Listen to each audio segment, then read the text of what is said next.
बिस्मिल्लाहिर्रहमानिर्रहीम। उम्मे ज़हीम चैनल में आप सबको कहते हैं खुशामदीद। आज हम अपने चैनल पर आपके लिए माश फ्राई दाल की रेसिपी लेकर हाजिर हुए हैं। मज़ेदार होटल जैसी दाल आपको उम्मीद करते हैं बेहद पसंद आएगी और आप इसको लाजमी ट्राई करेंगे। काइंडली अगर आप हमारे चैनल पर नए हैं तो हमारे चैनल को सब्सक्राइब करना मत भूलें। हमारी वीडियो को लाइक एंड शेयर करें ताकि ये ज़्यादा से ज़्यादा लोगों तक पहुंच सके।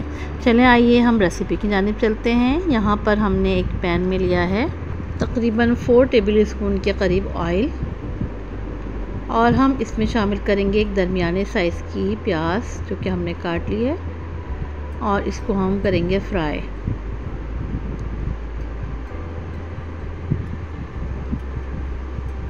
माश की फ्राई दाल की रेसिपी लेकर आज हम हाजिर हुए हैं और उम्मीद करते हैं आपको ये बेहद पसंद आएगी। प्याज हो रही है फ्राई।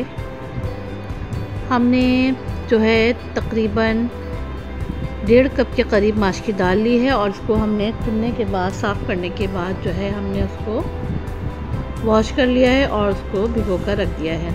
यहाँ पर हम कर रहे हैं प्याज को फ्राई।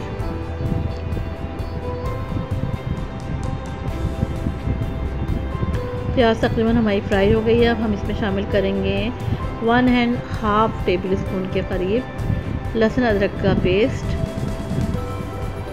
साथ ही साथ हम इसमें शामिल करेंगे 1 टेबल स्पून के करीब जो है वो पिसी लाल मिर्च। 1 टीस्पून के करीब हमने यहाँ पर शामिल की है हल्दी। नमक हमने लिया हस्बे ज़ायक़ा और इन तमाम मसालों को हम अच्छी तरह से भून लेंगे।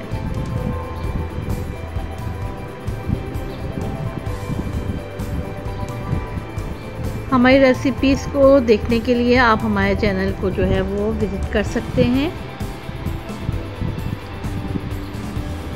हमारे वीडियोस को लाइक एंड शेयर किया कीजिए। अच्छा जी, मसाला हमारा भुन गया है। इसमें शामिल करेंगे हम तकरीबन टमाटर जो कि एक बड़े साइज़ का मैंने लिया है और एक छोटे साइज़ का था इसमें, तो दरमियाने साइज़ के आप 2 टमाटर जो हैं वो ले लेंगे और आप इसको स्लाइस करने के बाद जो है मसाले में शामिल कर दें।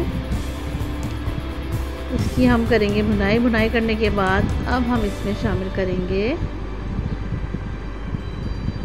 हस्बे ज़रूरत पानी।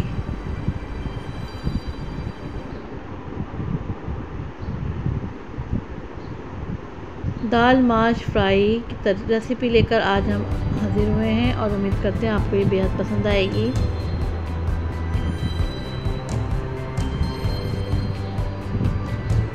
मसाला तकरीबन भुन गया है। अब हम इसमें शामिल करेंगे हस्बे ज़रूरत पानी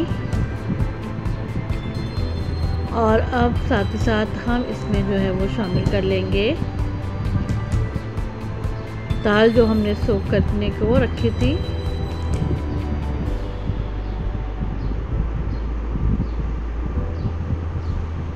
मज़ेदार माश दाल फ्राई की रेसिपी लेकर आज हम आपके लिए हाजिर हुए हैं और उम्मीद करते हैं आपको ये बेहद पसंद आएगी। दाल हमने जो है वो शामिल कर दी है।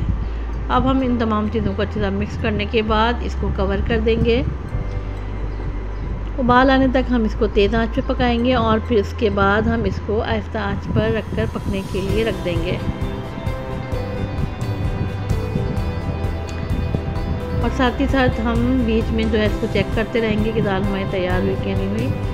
ये देखिए दाल में उबाल आ गया है। इसका आप थोड़ा बहुत फेना जो निकालना चाहें वो निकाल सकती हैं और साथ ही साथ जो है फिर इसको हम अच्छी तरह से मिक्स कर लेंगे और इसको चलाने के बाद हम इसको कवर कर देंगे। कवर करने के बाद हम इसको दरमियानी आंच पर जो है पकने के लिए रख देंगे।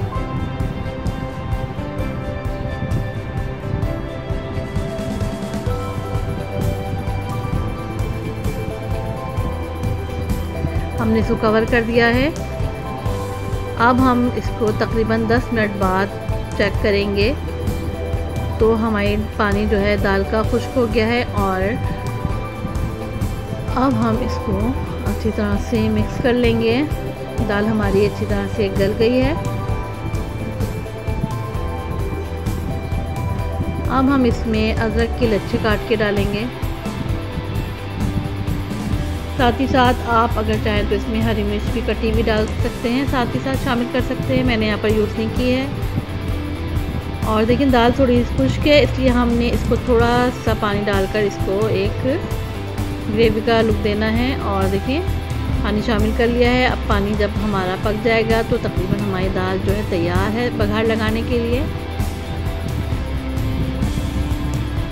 इसको कवर करके हल्की आंच पर पकने के लिए रख दिया है। और बघार हमने तैयार करके रखा हुआ है। हमने तेल में थोड़ी सी प्याज, साबित मिर्च और ज़ीरे का बघार तैयार करके रखा हुआ है, जो हमने इसमें शामिल कर दिया है। मज़ेदार दाल फ्राई जो है वो तैयार है। और उम्मीद करते हैं आपको आज की रेसिपी बेहद पसंद आई होगी। इसको अब हम गार्निश करते हैं और हमने इसको प्लेट में सर्व कर लिया है। और साथ ही साथ हमने इसको हरा धनिया से जो है वो गार्निश किया है। मज़ेदार दाल माश फ्राई जो है वो तैयार है। उम्मीद करते हैं आपको आज की रेसिपी पसंद आई होगी और आप इसे ज़रूर ट्राई करेंगे। आपसे चाहते हैं इजाज़त। अल्लाह हाफ़िज़।